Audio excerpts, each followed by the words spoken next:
ngayon. So, masarap humigop ng sabaw. Kaya magluluto tayo ngayon ng Ilocano dish. Ayan, magpapakulo lang muna tayo ng tubig. Lalagay natin yung luya, sibuyas.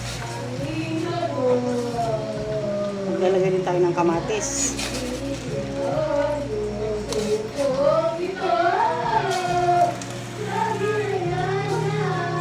Kukuloyin lang natin mga guys. Maglalagay din tayo ng bagong isda.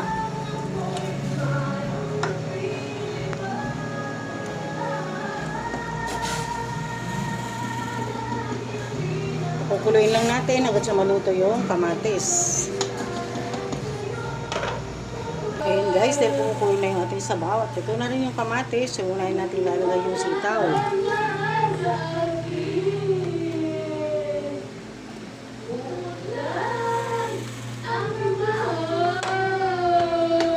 Susunod na din natin yung okra.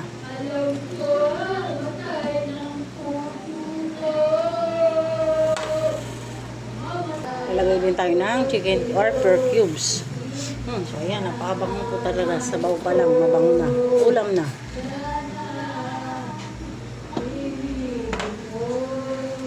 Lalagay din tayo ng siling haba. Siyempre, maglalagay din tayo ng pampalasa. Magic sarap. Maglagay din tayo ng pinatuyong hipon or dried hipon.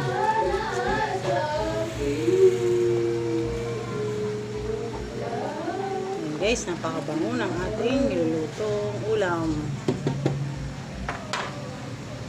Dahil okay na, lagay na natin yung dahon ng ampalaya.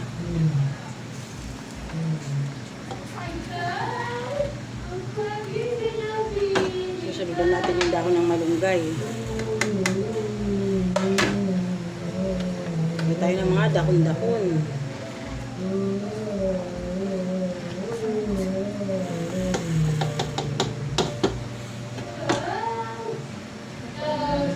Susunod natin yung saluyot.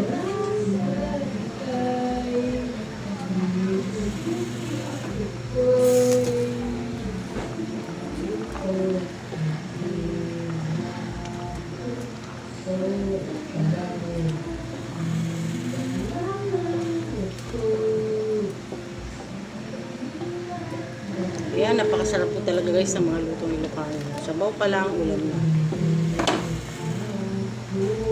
Siyempre, maglalagay tayo ng pinaritong bangus. Ayan.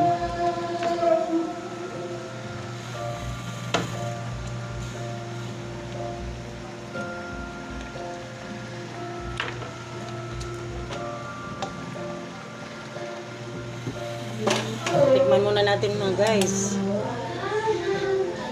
Sarap. Ayan, ang sarap ng gulay. Ayan, tama-tama po sa taglamig at malamig na panahon.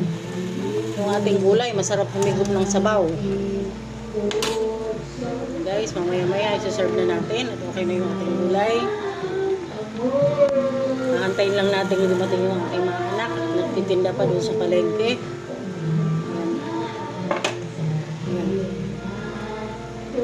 Papatayin muna natin yung apoy para mamaya papainit ko na lang mga guys.